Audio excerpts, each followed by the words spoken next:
कृषि कानून को लेकर जारी गतिरोध पर बीच का रास्ता निकालने की कोशिशें जारी हैं।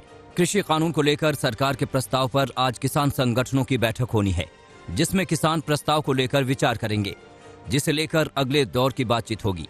22 जनवरी को दोपहर 12 बजे किसान और सरकार के बीच बैठक होनी है, जिसमें किसान प्रस्ताव पर अपनी राय देंगे। हालांकि कल होने वाली मीटिंग से पहले एक बार फिर किसानों की ओर से कृषि कानून वापस लेने की बात की गई। सारे संगठन मालूम है 500 संगठन है, तो सबके करना पड़ेगा। सबके सहमति के आधार पर परसों हम आके अपना जवाब देंगे। कल 10वें दौर की बातचीत में केंद्र ने किसानों के सामने 2 प्रपोजल दिए हैं। सरकार ने किसानों के सामने पहला प्रस्ताव रखा कि 1.5 साल तक कृषि कानून लागू नहीं किए जाएंगे और वो इस संबंध में एक हलफनामा कोर्ट में पेश करने को तैयार हैं। इसके अलावा एमएसपी पर बातचीत के लिए नई कमेटी का गठन किया जाएगा। कमेटी जो राय देगी उसके बाद एमएसपी और कानूनों पर फैसला लिया जाएगा। बातचीत सार्थकता की ओर बढ़ रही है और संभावना व्यक्त की जा सकती है कि 22 तारीख को समाधान की ओर हम लोग बढ़ सकें। सरकार के साथ बैठक में किसानों ने एनआईए का मुद्दा उठाया। किसानों की ओर से कहा गया कि सरकार एनआईए का इस्तेमाल कर प्रदर्शन और समर्थन करने वाले लोगों को टारगेट कर रही है। वहीं सरकार ने जवाब में कहा कि अगर कोई निर्दोष है तो उनकी लिस्ट दें, हम देखेंगे। किसान गणतंत्र दिवस पर ट्रैक्टर मार्च निकालने पर अड़े हुए हैं। सुप्रीम कोर्ट में हुई सुनवाई में कोर्ट की ओर से मामले में दखल से इनकार कर दिया। कोर्ट ने कहा ये मामला पुलिस का है। वहीं सुप्रीम कोर्ट की ओर से बनाई गई कमेटी पर उठ रहे सवालों पर सीजेआई ने नाराजगी जाहिर की। कृषि कानूनों के खिलाफ किसानों के आंदोलन को लेकर कांग्रेस अटैकिंग मोड में है। पार्टी मोदी सरकार पर हमलावर है। 22 जनवरी को कांग्रेस कार्य समिति की बैठक होगी, जिसमें किसान आंदोलन से लेकर आंतरिक चुनाव पर चर्चा होगी।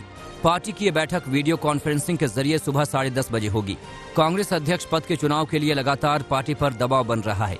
इसको लेकर चले इलेक्शन अथॉरिटी ने अपनी रिपोर्ट सोनिया गांधी को सौंप दी है। अब गेंद कांग्रेस कार्य समिति के पाले में है।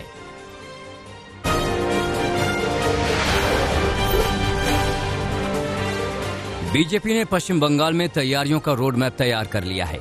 5 फरवरी से बीजेपी सभी विधानसभा सीटों पर परिवर्तन रैली करेगी, जिसकी शुरुआत जेपी नड्डा करेंगे।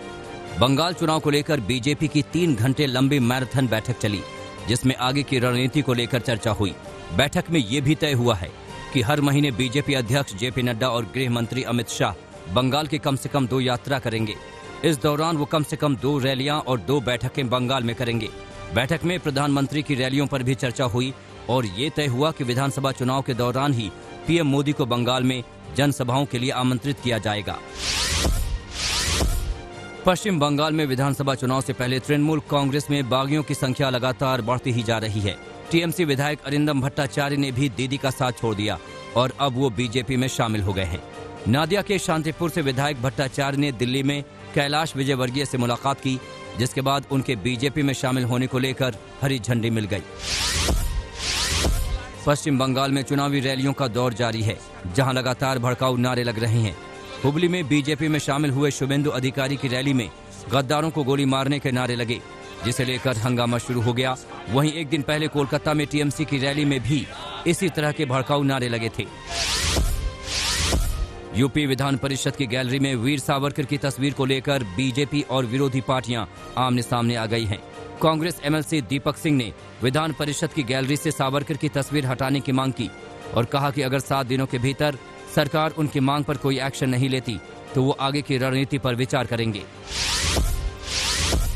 बजट सत्र से पहले केंद्र सरकार ने विपक्ष के हर हमले का जवाब देने की तैयारी शुरू कर दी है। इसी सिलसिले में रक्षा मंत्री राजनाथ सिंह के घर पर अहम बैठक हुई। इस बैठक में बीजेपी अध्यक्ष जेपी नड्डा, केंद्रीय मंत्री रविशंकर प्रसाद, प्रकाश जावड़ेकर और प्रहलाद जोशी भी शामिल हुए। 1 फरवरी को बजट पेश किया जाएगा।